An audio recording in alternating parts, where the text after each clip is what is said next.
to Conversations with Dr. Stephen Greer. I'm Dr. Greer, and I'm the founder of the Disclosure Project and the Center for the Study of Extraterrestrial Intelligence. And also we are doing a film known as Sirius. You can find out more about that at SiriusDisclosure.com. That's SIRIUS Disclosure.com. And I'd like to thank the folks at the World Puja Network for hosting us here every 2 weeks to give you an update on our work and the exciting projects that we're involved with, dealing with new energy, anti-gravity systems, ET contact, and now, of course, this full-length feature documentary film that is set for release this spring. So I'm really excited about our guest today. It's Chris Crescitelli. He is a wonderful man who I met 2 years ago at Sundance Film Festival, and he is someone who's done a lot of work in Hollywood with films and hosting special events and putting together the well-known 3D Film Festival that's in Los Angeles. And, in fact, it's Chris who introduced me to actor Thomas Jane, who is now doing the voiceover for our film Sirius. So Chris has done a great job networking for us and helping us with this project, and is sort of one of the co-producers for the film Sirius, and is also going to help pull together the premiere that we're going to be holding in Los Angeles, the main big premiere for Hollywood. And so I'm excited about having him on the call today and on the show, and to kind of introduce him to the audience, and so that he can talk about how he got involved with all of this. So welcome to the show, Chris. Thank you. It's an honor to be here. Yeah, so why don't you tell folks a little bit about how you got interested in the whole subject, having been doing work in Hollywood for a couple of decades, and how we sort of met a couple of years ago. Sure. Well, like most creative people in Hollywood, when you find a project that interests you or a subject matter, you tend to do a little bit of research. And as it turns out, I was working on a screenplay that was intended to be a movie about sort of a peaceful alien encounter. And in my research, I was fortunate enough to stumble upon the Disclosure Project and all the work that you've been doing, Dr. Greer. Some of the eye-opening instances probably that hit on the Richter scale for me, some of the work and discussions that you had with Paul Hellyer. I believe he's a big conduit to reach people like myself in Hollywood and other places. So having the impetus to set up a program in Sundance was a really great idea, and thanks to you, we pulled off the first sort of mainstream corporate marketed UFO event. And, I was wondering how you felt about that program, having, a different audience than the typical convention and UFO enthusiasts. There you were talking to a lot of filmmakers and, journalists and people who were there for the normal corporate mainstream marketing, and they got a dose of this very explosive, very interesting information. Yeah, well, it was fun. I mean, both this past year and 2 years ago, because so many of the people who are in Hollywood, and I met a number of well-known actors and producers and whatnot, and they know the subject only through the garbage that, no offense to you, Chris, of course, that Hollywood puts out on the subject, which is 99% xenophobic, nasty, scary stuff. And when I started talking to people and started talking about the extent to which Disclosure Project has, over 500 top-secret military witnesses and whistleblowers, and that we've been doing briefings for, the head of the Defense Intelligence Agency and the CIA director, members of Congress for almost 20 years, people were a little bit astonished. I mean, I think for most people that the subject is so much pigeonholed into the realm of the fantastic and the fantasy and the science fiction genre that they didn't really understand that underneath all of that, or behind sort of it hiding, is a true story. And the true story is actually much more fascinating than any of the science fiction that's been created. And it was interesting sort of having that conversation with people in Hollywood, because, it's the land of fantasy. And when you start talking about the reality of the subject, and then you sort of bridge over to, why it's been held secret. I know we were having a conference call yesterday with our film team that's been involved with a marketing group there in Hollywood that has done a lot of the big films and worked on An Inconvenient Truth and The Hobbit and Django Unchained and all these other films. And one of the things that the person couldn't understand, apparently, was the connection between the ET subject and this whole environmental and energy issue. And it was kind of comical because on the call yesterday, and I know, Chris, you couldn't be on it, but I said, look, it's really simple. All you have to do is ask the question, here's a photograph of the craft. Here is a body we're working on that is quite obviously of extraterrestrial origin, but we're still investigating it. And here's all these whistleblowers who have been involved with these projects up to and including retrieving downed ET vehicles that we've shot down and autopsying bodies and studying the propulsion and energy systems behind it. With all that evidence that we have and the thousands of pages of top-secret documents and the hundreds and hundreds of hours of top-secret testimony that we have on videotape, someone needs to ask the question, how are they getting from there to here? And when you ask that question, that's the solution to the environmental and energy problem, but that's also the reason for the secrecy. So I said it's very easy from a marketing point of view, because this is a person who is a marketer. And I said what you have to do is say, these are real, how are they getting here? The answer, boom. It's a new world, new energy, new civilization, no more oil, no more mountaintop removal of coal, no more gas, coal, nuclear power, no more Fukushimas. I mean, this is really the truth behind the secrecy, because it's, a Goldman Sachs guy said, you're talking about a $600 trillion piggy bank that people own in all these commodities and minerals and stuff that's destroying our planet, but it's the basis for a huge amount of wealth in the world. And I said, they're just going to have to get over it, because we need a new world. Yeah, that is the call to action. In fact, in addition to all the wonderful things I learned about science and all of the forward movements in free energy, it was really that save the planet sort of mantra that captured my attention and was my call to action. If there was a way to bring these technologies to light so that they could decrease the carbon emissions, hello, that's number one priority. Right. You know what I mean? So, right. So that, coming from just a person in Hollywood going out to make a movie investigating this subject, that was really the thing that captured my attention and where I find my inner passion in doing the work with you and Arm and everyone else. Right, and I think the other part of it that I mention to people frequently is that the other big part of what we're doing is an interplanetary ambassadors program. And, of course, we just got back from Marco Island, Florida a couple of days ago. In fact, I just got back here to Virginia 2 nights ago. And it was an amazing series of contact events that happened there that I'll get into in a little bit. But we had probably the best group we've ever had, the most coherent, wonderful group of people, and perfect weather. And we were out on this island on a state park by the Gulf of Mexico. And one of the things that everyone came to realize over the course of this training program that lasts about a week, we're going to do another one in Colorado up in the San Luis Valley where so many ET contact events have happened over the decades. They're near Crescitelli, Colorado. We're going to be doing that in June of this year. But the people who are at this one that we just completed came to realize that if you look around the world, and I've done briefings for people at the UN Secretary General level, the Senate Foreign Relations Committee chairman, the people who are in State Department positions here, people who are in senior government positions in Britain and France and other countries, and no one is doing anything about what I see as an unacknowledged crisis in diplomacy, and that is who's representing humanity to these civilizations. Because right now there's a clandestine cabal of sociopaths, and I think in some cases Dr. Strangelove-type psychopaths who have electromagnetic weapon systems that all they want to do is track these ET craft and target them and shoot them down and kill them, because that's their mindset. We don't know what it is. We don't want them here, so we're going to just shoot them down and kill them.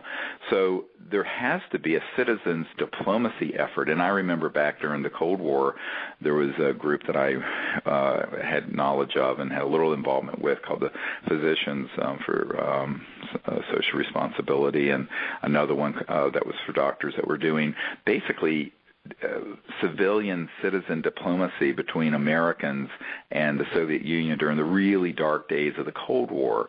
Mm-hmm. And I said, we really need a global initiative. And that's why 22 years ago I started a program to train people to make contact with these civilizations and to show another side of the human face.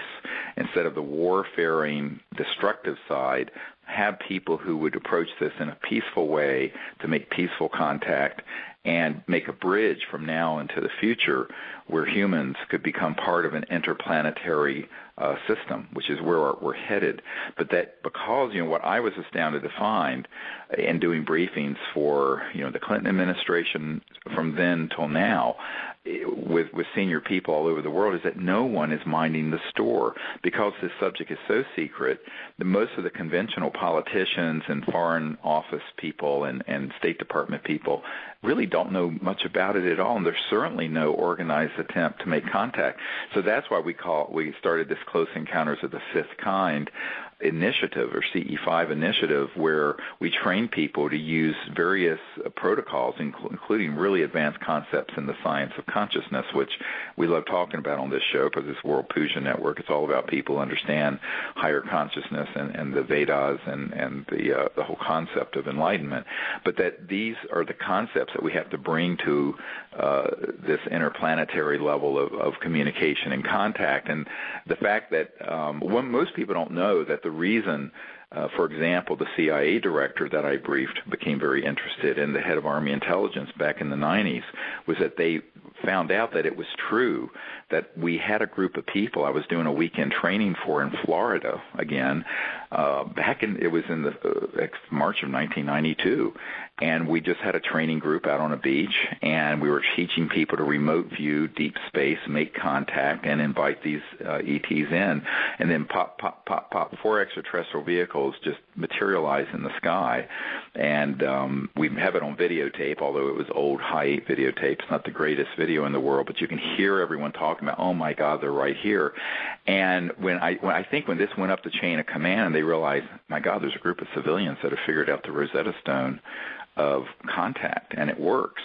And they're making this happen in all these places. And now we have literally thousands of people all over the world doing this, where it's created this momentum for peaceful contact to pull humanity away from this precipice of interplanetary war, which, of course, is what has been secretly the agenda, because, as Werner von Braun said, they want to hoax that there's a threat out there so that you can grow the military-industrial complex from $1 trillion a year to $5 trillion a year, eventually globally. And I think that what we as enlightened citizens have to say is that, no, we're not going to go along with that nonsense. We're going to do something else.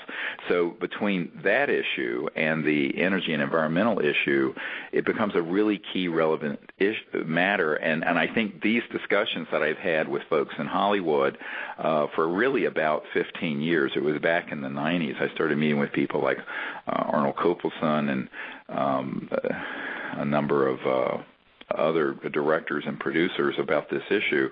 But what we found was that no one was able to do a film on it that was based on a true story, that had this storyline in it, because whenever they started to, even when they thought they had, I've got a $60 million fund I have complete discretionary control over, or so I was told by one large movie maker, and then, they start moving down that path of development and they get a phone call. And then they're told that I get a phone call after that phone call that says, Dr. Greer, they're not going to let us make this film. And I've had that happen probably half a dozen times with some of the biggest names in Hollywood beginning in 1997. So that's 16 years ago. And my experience, Chris, with the Hollywood situation is that which is why we crowdfunded this, by the way, is that the money, it's so old, it sounds so cynical, but he who has the gold rules. And so the people who fund these projects, and remember there's like $2 billion that have gone into negative, xenophobic, alien invasion movies in the last couple of years, everything from Battle Los Angeles to, all this garbage. And they will fund those.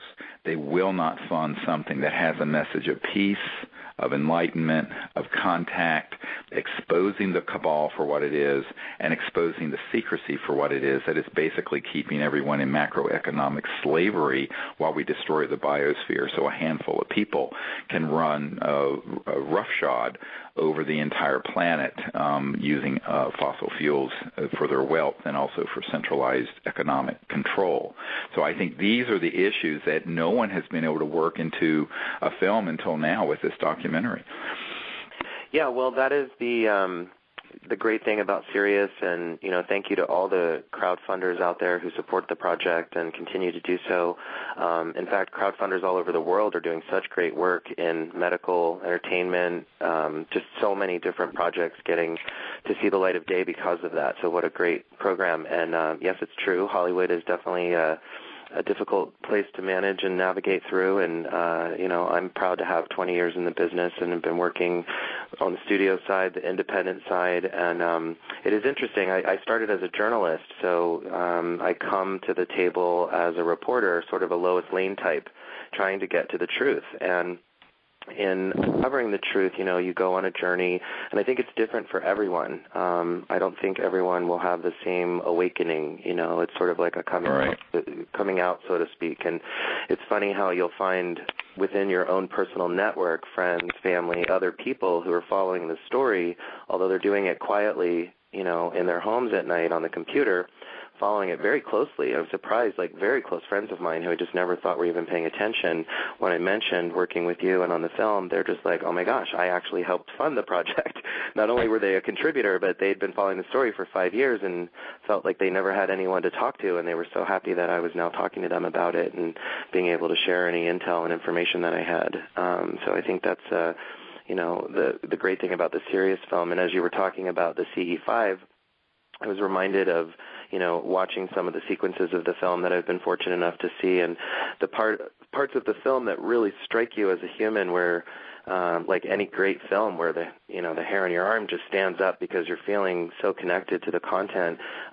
This film actually does that, and part of the film that makes that happen is the CE5 initiative, and how that really brings everyone together, and it becomes the unifying moment in the film that the audience, I think, will just want to turn around and hug each other, and just stand for joy and just sort of, announce this, Well, and what's exciting is that we have people who are now coordinating as volunteers. Again, we have no paid staff or office, but we have this network globally now where it literally is thousands of people and hundreds of teams that get coordinated on this monthly basis, where they go out under the stars and do this meditative process and contact process, which has an enormous effect in what Rupert Sheldrake called the morphogenic field and sort of the collective consciousness.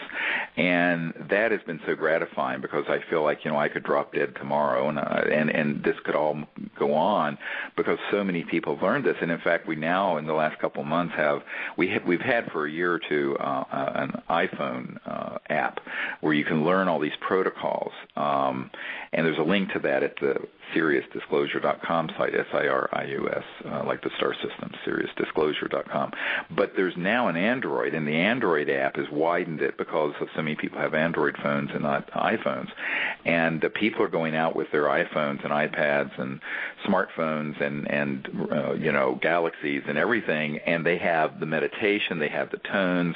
The app actually turns your device into a magnetic field detector, so if there's an approach of a craft that may not be in the visible spectrum, it'll start moving and going off, all kinds of things that are in this app. And actually, I hope this year we're going to have a version 2.0 where we're going to have even more material added to these apps. But the people, thousands of people are getting these apps from all over the world now. And we got a report from a truck driver, I think in Estonia, one of the Eastern European countries, and he had the app and was practicing this, and he had this amazing encounter on a highway where he'd taken a break and this craft comes over and has contact. And then we've had, so all over the world, in almost every country, this is happening. It's very, very exciting to see what's going on.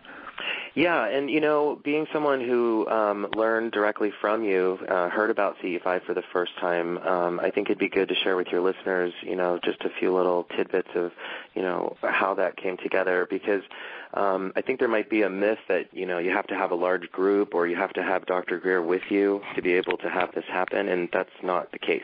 You can literally find that peaceful place within you, go outside, know that it's okay for you to see these things and allow yourself to see it.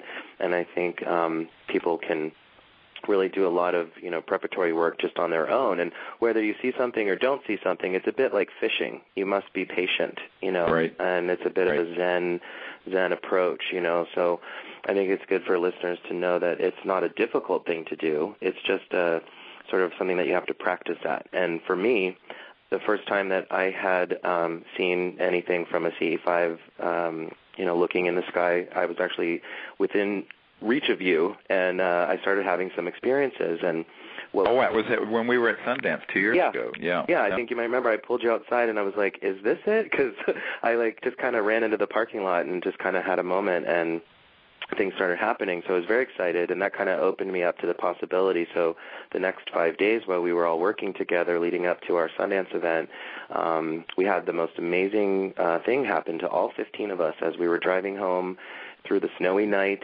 to our large house in Heber where we were all staying and running our show from. And we had what was just one of the most amazing sightings that all of us were seeing, and everyone was sort of afraid to comment until somebody finally said, "Do you see that?" And then everyone just kind of erupted because we're in these minivans, driving on the freeway, and it followed us all the way home to the point where we had gotten stuck in the snow, and it was just hovering so close to us. And, it wasn't one of those tiny, maybe it's a satellite kind of situations, but something that felt as big as the full moon hovering up above us. And It was just life-changing forever, and I was so lucky to feel that connectivity, and I know that was there for all of us, so that we had our experience, so that we can feel more confident going forward in talking about CE5 and encouraging people to explore it. Right, and I found this is true of everyone who gives themselves to it in a pure-hearted way. Something like that will happen that'll say yes. And I know that happened to actor Thomas Jane also, and we took him out in the desert last year and had this amazing experience happen, and he's had subsequent ones as well. And I think that what I've discovered is that these ETs are very aware of the relatively small number of people out of the 7 billion people on the planet who are on the cutting edge of trying to make something amazing happen for humanity that moves us to the next level of our civilization, not just technologically, but also in terms of conscious evolution and contact and the development of our civilization.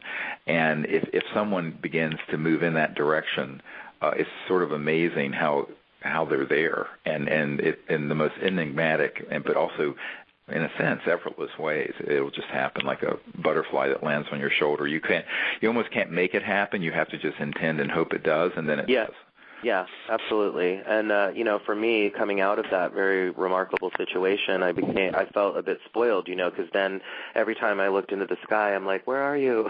Where's the big one? Can you send the big one out? But, they're there, don't worry. I know. So, again, you have to be patient. If you have an encounter one day, you may not another day, and you go back out. And that was what I experienced. I was fortunate to have a very close friend of mine be interested in going on a very personal 2-person CE5 mission, all on our own into the southern deserts of Utah, really literally in the middle of nowhere. And within 2 minutes of literally parking the car and going outside to take a breath and just take in the beauty of the sky, we had a UFO give us this awesome zigzag, really crisp, nice Z's back and forth, and did a nice flyby and just disappeared. And then we had a few others during the 3 days that we were there. Wow. Where was this? This was that was Caneville, Utah, which just outside of Lake Powell, about an hour. Right. And wow. It's a great viewing spot. I was amazed at how much regular air traffic there was, though, in that area. Cause there is. I really thought, hey, we're going into the middle of nowhere. There must be great, stars and ability to see the sky. And there was, but there was, you could just count the planes going by every so often. Kind of annoying.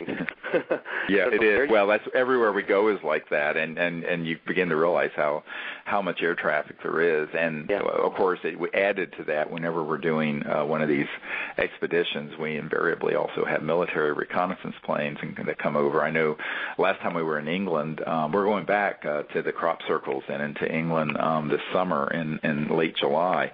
And for those of you who want to join us, it's a fantastic week because we spend all day going around all the different crop circles and sacred spots. And then at night we have this site that's up on a high hill with these giant ancient trees on one side, and it's surrounded by 1,800 acres of Royal Trust farmland that we been given permission to use. And so we're on this 1,800-acre private estate, which is huge in England. Wow. And 1,800 acres is a lot of land in America, but never mind in England. And but we were having this amazing contact going on, and then immediately right over us came a series of helicopters that were so low that I could have hit the underside of it with a rock, but no lights on it, no markings, no lights, no navigation lights, completely illegal. And everyone on the group was going, "Oh my God, has this ever happened before?" I said, "Yeah, every week," and you just kind of take that, it's going to happen. But what's cool is that there's, even though there's that attempt by the military to suppress what we're doing, the ETs are so amazing in their ability to do things that are enigmatic, that move around the sort of buffoonery of these clumsy military attempts to suppress it. And, I know at a certain point that all is going to change, because at a certain point we're going to have enough evolution in our society that even the military will be assisting us, because my experience has been that there are these kind of black projects within the military, but that most of the military people that I have met with, and certainly Commander Miller has found this to be the case, are victims of the secrecy. I know that when we did the briefing for the head of the Defense Intelligence Agency, a 3-star general, he was very frustrated because he was very interested in the subject, had not been involved in any of these unacknowledged special access projects, as they're called, or black projects that deal with the UFO issue. But when he tried to find out about it, he was basically brushed off and was given a little ET doll as a gag gift by someone. And this is in spite of the fact that there are people within the Defense Intelligence Agency, which is kind of like the CIA for the Pentagon. It's almost as big as the CIA, but it's solely within the Pentagon for their intelligence gathering. And this was the guy who's in charge of it. It's like the CIA director for the Pentagon. And this guy was basically being strong-armed out. And so there are a lot of military people I meet with frequently who aren't part of any grand conspiracy. People think this is a much bigger conspiracy than it is. It's really a relatively small, compartmented, but very powerful group that's running this. And most of the military people are actually quite friendly to what we're wanting to do in terms of disclosure, bringing out the technologies, getting out of the Middle East oil conundrum, because they know their brothers in arms are dying over there for no good reason. They're very interested in assisting, but they don't know what to do. And I know that we had this experience with the man who was in charge of what's called J2, the head of intelligence for the Joint Chiefs of Staff, that we did a briefing for, that he at the end of the briefing, I was saying, we really need your help. He says, well, what can I do? He says, I've located, because I'd given him a document that had some of the project code numbers and code names on it, and he recognized one of them. And when he got hold of them, they basically told him, sir, we're not going to tell you about what we're doing. And he says, look, I'm the head of intelligence for the Joint Chiefs of Staff, and it was an admiral. And they said, yes, sir, we know who you are, but we're not going to discuss this with you. And they hung up on him. And the distressing thing about that was that it really scared him, and he was very angry. By the time I got to this briefing, he had that experience, because we had sent the briefing document that I had provided to the president in advance of this meeting. And the admiral, when I asked him, to help, he says, what can I do? He says, the best thing I have that I know about is a B-2 stealth bomber, and this cabal of folks you're talking about have anti-gravity devices that can do circles around it, apparently. I said, yes, they can. And he says, well, I don't even know what I can do, because I can't do anything without orders from my civilian leadership. And you've already said that the president is scared to move on this, and the Secretary of Defense is scared to move on it. And so what am I going to do? So it's this sort of, logger jam. And so that's when I concluded, okay, we have to do disclosure, we the people. We have to make contact. It won't be Hillary Clinton at the State Department or John Kerry. If the people will lead, the leaders will follow, just because of the force of the ideas going out through thousands and then millions of people. And that's really what we hope this film will accomplish, is to create that in a really grassroots way. And this is, by the way, this is one of the things where I think Chris has a really good perspective on a kind of guerrilla tactics for independent film distribution, because while we're going to try to get a big distributor to pick this up so it shows at theaters all over the world, the likelihood of that is less than if we just release it on video on demand and also do a sort of an independent release through independent theaters that all of you listening today are basically our representatives locally. So that if you live in a city where there's an independent theater that has independent films, to contact them and to start talking about having a few nights, or even if it's one night where there's a special screening for this film, that's how this could create an enormous sort of momentum around the world, because this is one of the largest crowdfunded films, it may be the largest documentary crowdfunded films in history, and there are almost 4,000 people who've contributed to it, which means that all 4,000 people could potentially become representatives in their towns to help us network to all these independent theaters, which have become a very big part of the movie industry worldwide, where it's not at a big, chain distributor system where you would see a Tom Cruise film, but where, people have all these other types of films that come out. And, we could possibly organize something where it could come out on 100 or 200 or 300 and then eventually 500 cities that way. Yeah, well, it's a great thing to talk about, actually, and I'd love to let some of the listeners know what we're working on and how we intend to roll the film out using a three-tiered strategy that is both big studio theatrical distribution models married with, VOD and delivering the film online to every possible distribution point. But it's really the grassroots third component that is going to be the most important, and it's the same reason why Facebook is doing so well right now. It's that, sharing with your friends and family. And what I want people to know is that even with the large cinemaplexes in your area, whether it's your local AMC theater or, big chain, those are run by people. And inside those theaters are managers, and those managers have to fill those seats. And sometimes there's an empty theater. If it's a 14-plex, go look at the schedule. They may have 3 empty theaters on that day that are doing nothing. And you can cut a deal with the theater manager to say, hey, I'd like to host this film. How much will it cost? And then our group is intending to build an infrastructure with marketing dollars and other sponsorship-driven kind of campaigns where we can help people on the ground in those areas get access to those theaters. And then it's the job, once you secure the theater, it's simply how do we fill 300 seats? Well, postcards go out, posters, just like a carnival coming to town. We get the word out. People get on the radio or just tell their network. I'm reminded of movies like Passion of the Christ that Mel Gibson had put out. And, my family, actually, I was younger at the time, but my mom was very taken by the film and wanted to help everyone see it. And not all theaters were planning to show it. So there was sort of a grassroots movement within our local church where I remember things coming literally into us at church. We're hearing about this film and how we should call to action, get people together, and go watch it together. And so my mother, may she rest in peace, actually organized an entire screening, raised all the money, brought everyone together, and it was a free screening.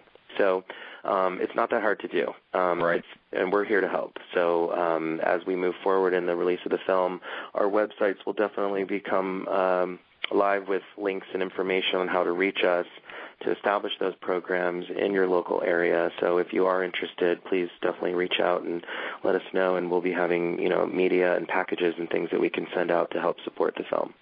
Yeah, in the next 2 months, this is going to be the big push, is to get the premiere organized, get the film finished, and to also be able to begin to look at what our options are. And one thing that we've looked at is that if enough people do this, where there's a large number of people that network this into their own networks, and some of the people who are in my network have 20, 40, 50,000 people on their email list, that what we could do is do this as very grassroots sort of viral networking, and that will get the attention of the big guys even if they don't want to do it initially, and often that is what happens. And so what we want to do with this is make this something where it's a real public education, awareness-building event. And I think that everyone listening and involved with this, who's on the show right now listening, are potential representatives, distributors, networkers for us, because that's really how we put this together. I mean, there are no corporate people who put one red cent into this.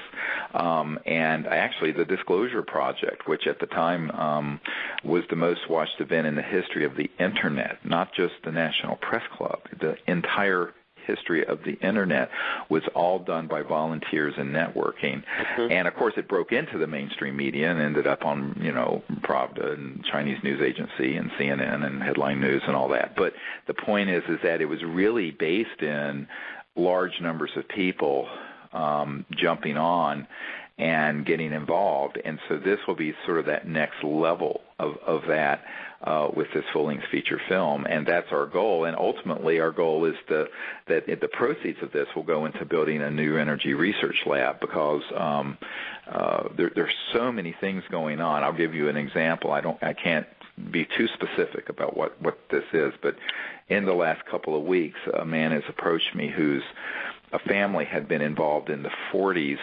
building the early anti-gravity propulsion drive systems, and had actually built one. But subsequently it got subsumed into secret programs. But this man's family still has the full blueprints, models, plans, details of this that they want to hand off to us so we can build this system back up. Obviously, we want to do that, but to do so is a very difficult thing. You're going to have a laboratory. You're going to have it well equipped with the right equipment, physicists, materials management people, and specialists, electromagnetic specialists, mechanical engineers, on and on and on. It can be done. But these, we're sitting on, and this is one example. Another example is I have a disc, a CD, that has several thousand patents and designs that have been illegally seized, that was given to me by a man who was being recruited by the CIA to work for them because of his skill in these secret energy and propulsion systems. And they were sort of letting him copy and look at a lot of information, which he did, and he kept them, and he has since digitized it and has given it to us.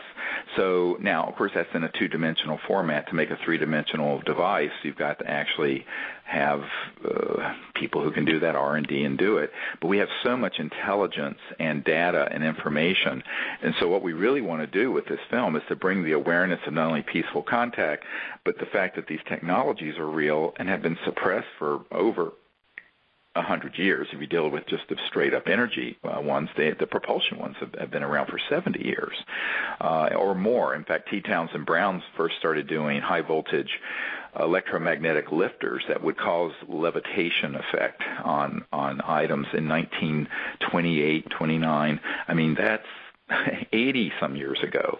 So when you look at this, we have 85 years where there's been all this, my autobiography is called Hidden Truth and Forbidden Knowledge. It's all these hidden truths and forbidden knowledge that has kept our whole society, in a sense, retarded, held back, delayed in where we could be. And in the meanwhile, because of that aberration in our evolution, we're now destroying both polar ice caps. Antarctica ice shelves are melting off. The oceans are dying. We have 7 billion people trying to live like we do with coal-fired power plants. 82% of electricity out of India and China is dirty coal now, and it's going up, not down. And so to solve this problem, you're not going to do it with a windmill here and there. You're going to need this whole new physics, which is behind the secrecy of the entire UFO subject. And so even in this last week or two, I've had a person approach me whose family was intimately involved with this, a genius person. It's all got suppressed, but they had kept the plans.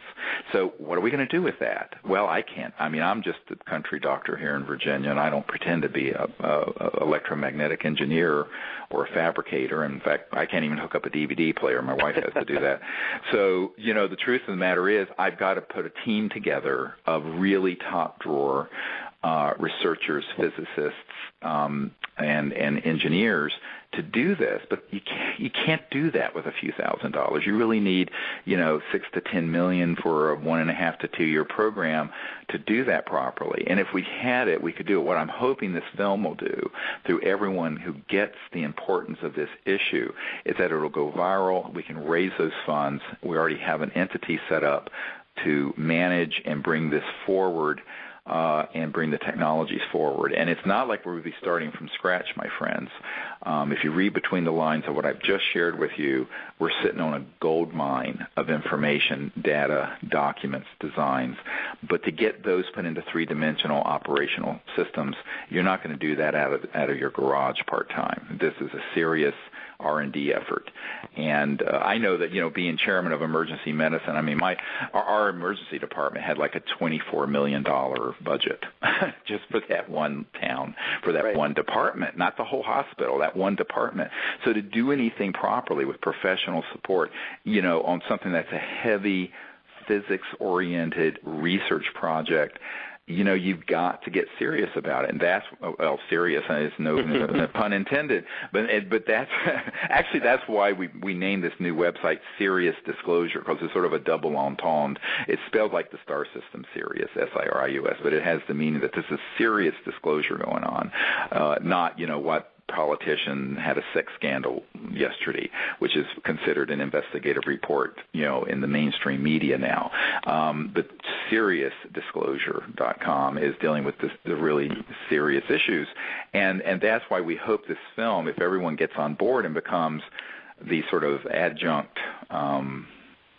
distributors and representatives. Yeah, and I hope I think that's a model that could really be very, very successful. I know here where we live, where the University of Virginia is, there's a great independent theater that hosts a lot of independent films that could be engaged, and there could be several screenings, and it would be filled because, even in a little town like this, when I just give a talk for a couple hours, we've had 600-700 people come. So there's no reason why you wouldn't be able to do this in every college town in America, every city in America, and through, Facebook and Twitter and viral marketing and networking, we should be able to make this a huge success. Sure, And I really think that's some of the concepts that, that Chris and I have been talking about. Yeah, and it's not so taboo anymore. I mean, we live in the day of Ancient Aliens as a top-rated show on Nat Geo, Right. And there's lots of information being shared on Facebook. In fact, just in the 6 years that I've been following the story, my Facebook timeline went from having nothing about UFOs or ET subjects to now so many of my friends and colleagues sharing information freely about that without fear of judgment or ridicule. Most of it tied to the energy technologies, and that again is a platform that I think everyone can get behind, even just in the name of exploring the truth. Whether they think there's something there or not, what does it hurt to jump on the bandwagon and ask for this information to be released so that we can know one way or the other, and we all know what the answers are going to be. Yeah, and see, one of the things I think to remind people, what couldn't have been done 5 to 10 years ago can be done now because of all the different internet sites, the ability to host things, have video on demand that goes viral. All of these are things that just didn't, the infrastructure wasn't there, and the platforms weren't there. Now they are. And so, it'd be great if a big mainstream distributor picks it up and really pushes it out. But if not, my attitude is, so what? We can do it anyway. Yeah, exactly. At the end of the day, it's just people going to a place to watch a film, whether that happens in a major cinema box office, in your living room, at a convention center, or wherever. It's just the process of watching this film and understanding its message and sharing it with your friends. Yeah, and the film is going to have a link to the fund that's been created to develop this New Energy Research Center. And it's also what we're going to do after this film comes out is that we're going to create a series of short films that are going to go into more depth. Obviously, everyone knows that the film is only 2 hours. So, and we're sitting on right here in my house office archive subterranean storage vault, probably I don't know, a couple of hundred hours of amazing product that the world has never seen, because how? So what we want to do is, after this, is to begin to create a steady flow of things that drill down more deeply into the science of consciousness that's on the video, that goes into deeper aspects of transdimensional technologies and sciences and physics, that goes into deeper discussions of the CE5 contact experiences, because we have hundreds and hundreds of videos and images that aren't going to make it into this film, that because you can't do everything in 2 hours, obviously. Your life is a trilogy, Dr. Greer. So what we want to do is, but the public really is hungry for this information in a way that we've never had the means to get it out. Yes. And what we want to do over the next year is to have the film released, and then in the aftermath of the film have a steady sort of supply of more information and more details. For example, we've been wanting for a while now, and we've just identified someone who we're going to engage to do this, to get the entire Disclosure Project archive of what I call my director's cut of all the top secret witnesses, because most people don't realize that the only thing that's been available to the public has been either a 2-hour, 4-hour video that was done as an amateur video, frankly, in the aftermath of the National Press Club event over a decade ago. But I have 110 hours on videotape already, and I've cut that into a 35-hour prime director's cut. But we haven't ever been able to get it out, so we're going to start releasing more and more of that. We started last year, and then we started working on this film, and with everyone being a volunteer, it kind of fell aside. But that's what we want to. We're going to engage someone full time to just do nothing but bring out all this amazing information. Most people have never seen. There's only a handful of people who've seen the briefing that I put together for President Obama, which was, carried to him by a close associate and a supporter of what we're doing, but who is very close to the president. But that needs to be seen by the whole world. But where? So that there's so much material like that it's an embarrassment of riches. We have the world's largest collection of bona fide amazing stuff, and yet our frustration has been, how do you get it out there? Because you have to have people who know how to do it and can produce it and get it out. But now with YouTube and all the other channels and sites that are out there, if we had someone who was doing nothing but that full time, it would be just this amazing amount of information.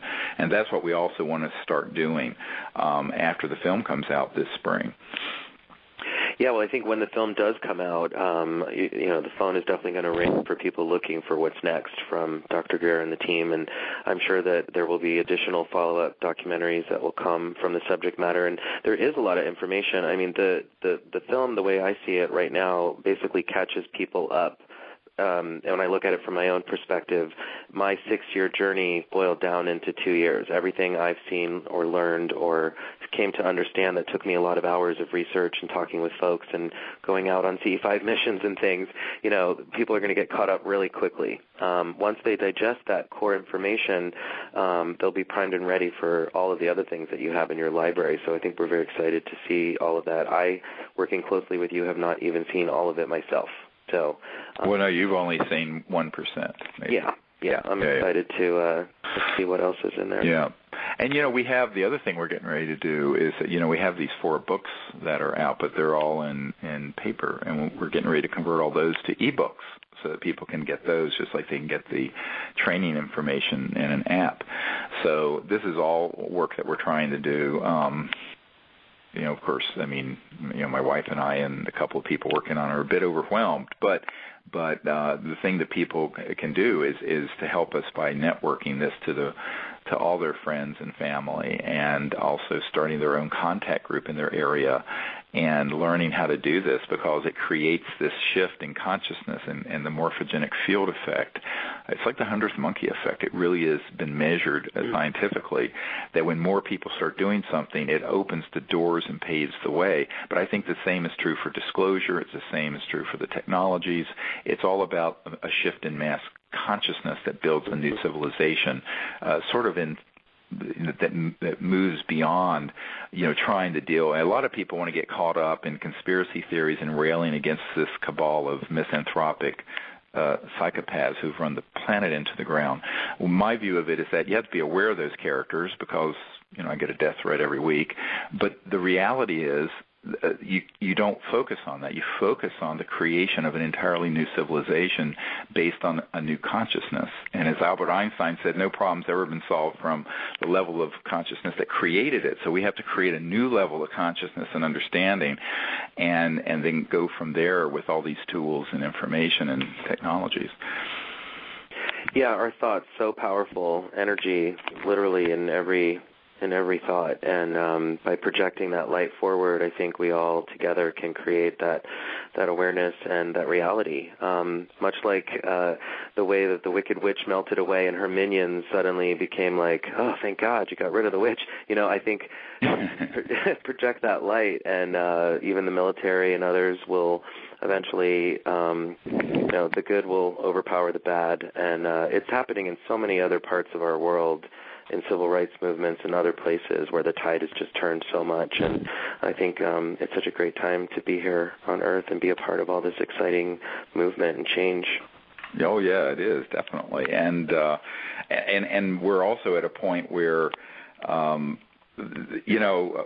been doing this for a couple of decades, I've seen the shift where at one point there was a time where there was no such thing as crowdfunding, no such thing as Facebook, no such thing as Twitter or video on demand or. And so, when I look back even 10 or 12 years, it was very hard moving this message out. Now, everyone knows about it. I mean, the last time we were in Barcelona this fall, and I couldn't go to a restaurant.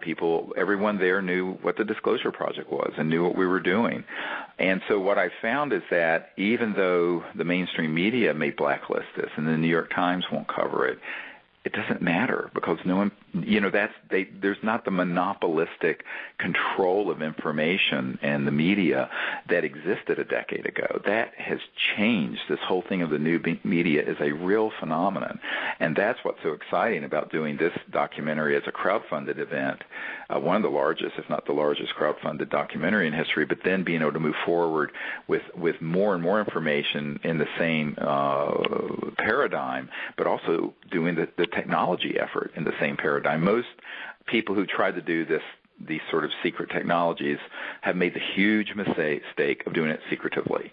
And I know I had people who told me, oh, don't do anything with this little ET specimen, this 6-inch creature that may be an ET that we're doing the genetic work on, and we've already had some of the top scientists in the world look at who have said, look, this is nothing that we've ever seen, and it's several years old. It is not a fetus that was miscarried or something. We already have that information, and I mean, this is going to be explosive for the world.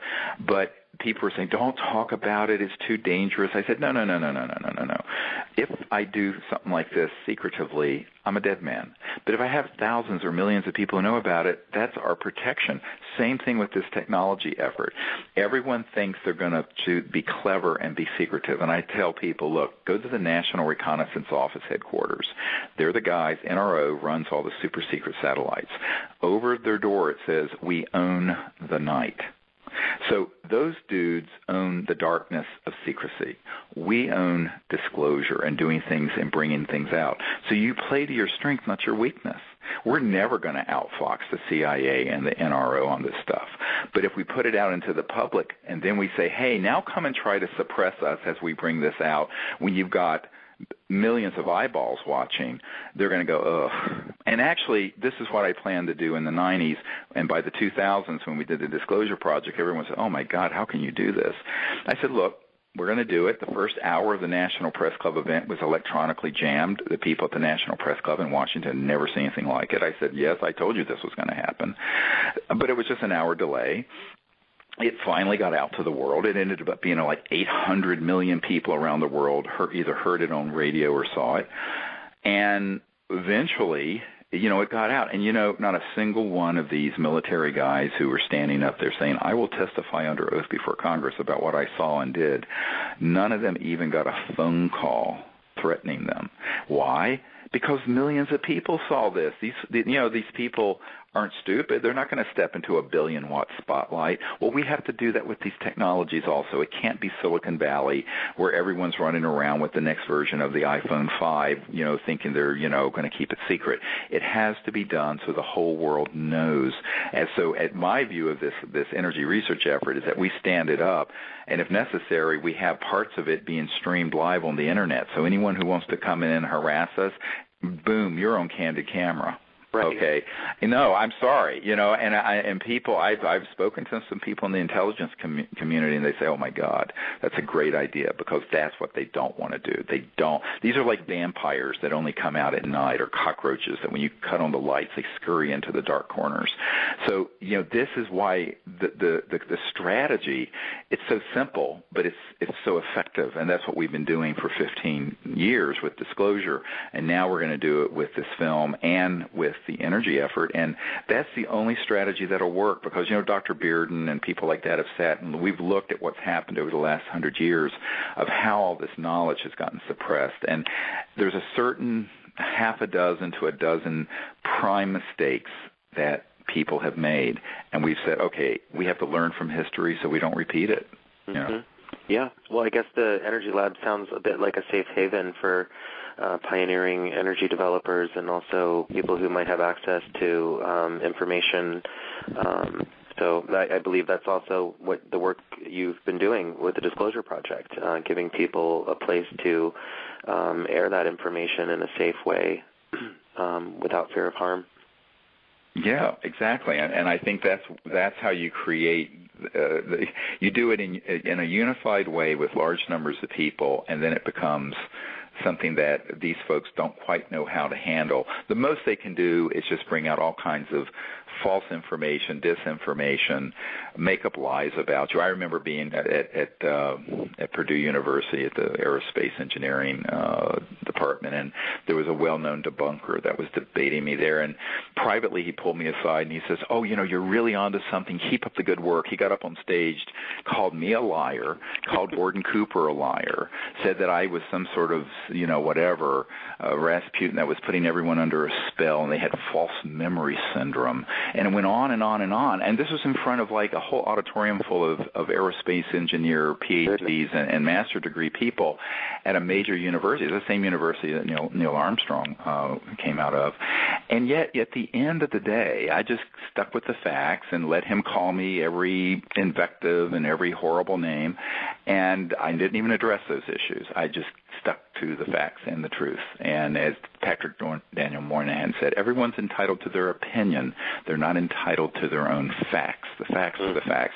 So that's what we just say on that message. And at the end, there was this huge, applause, and there were like 300 people standing around trying to get information from me, and there were like 3 people around this debunker who works for NASA and the intelligence community talking to him, because it was obvious that the guy was just, but so people say, don't you get kind of over it with that? I said, yeah, sometimes, but basically what you have to understand is that that's their stock in trade of the intelligence community. About all they have to fall back on is lies and defamation, invective, and name-calling. And when you cut through it all, the facts are there for anyone to see once you put it out there. And, it's not just a smoking gun. We have the dispositive proof now. So that's what's exciting. Great. Well, Dr. Greer, I think for the listeners, maybe it'd be a good idea just to mention the new website again so they can stay tuned to all the latest developments for the film. And that website is SiriusDisclosure.com. Yes, SIRIUS disclosure.com, Sirius Disclosure, all one word.com, and that's where there'll be links to the film. Actually, that's where to stay tuned. Also, you can sign up there if you want to know about the premiere in Los Angeles and be invited to that, or if you want to help with other premieres in your own city, send us a note, and we'll keep those in a file so when we're ready for that. And you can still donate to the film there as well if you'd like. And we hope to nail down a date for this premiere in the next couple of weeks, and we'll notify everyone. It's going to be a very exciting event in Los Angeles this spring. So stay tuned for that. And also, if you'd like to join us in the high desert of Colorado and the Rockies in June, we'll be there on an expedition under the stars to make contact, and that's going to be the week of the 2nd of June until the 9th of June of this year. And also, if you want to join me in England in July, we're going to be going there on the 27th of July for a week, and until the 3rd of August, and we're going to be in the crop circles and also at this really special place doing our contact protocols there in England. So if you want to join us, all the information for these events also is at SiriusDisclosure.com. So again, well, thank you, Chris, for joining us and informing people of your journey, but also of kind of what your perspective is on grassroots bringing out of the film. Yeah, thanks for having me. I look forward to the next few months and bringing the film out for all of the audiences to see. All right. And thanks again also to the World Puja Network for hosting us every couple of weeks, and to all of you who have supported the project. Thank you so much for your kind support and generosity. And until next time, keep looking up. God bless. Take care. Bye-bye.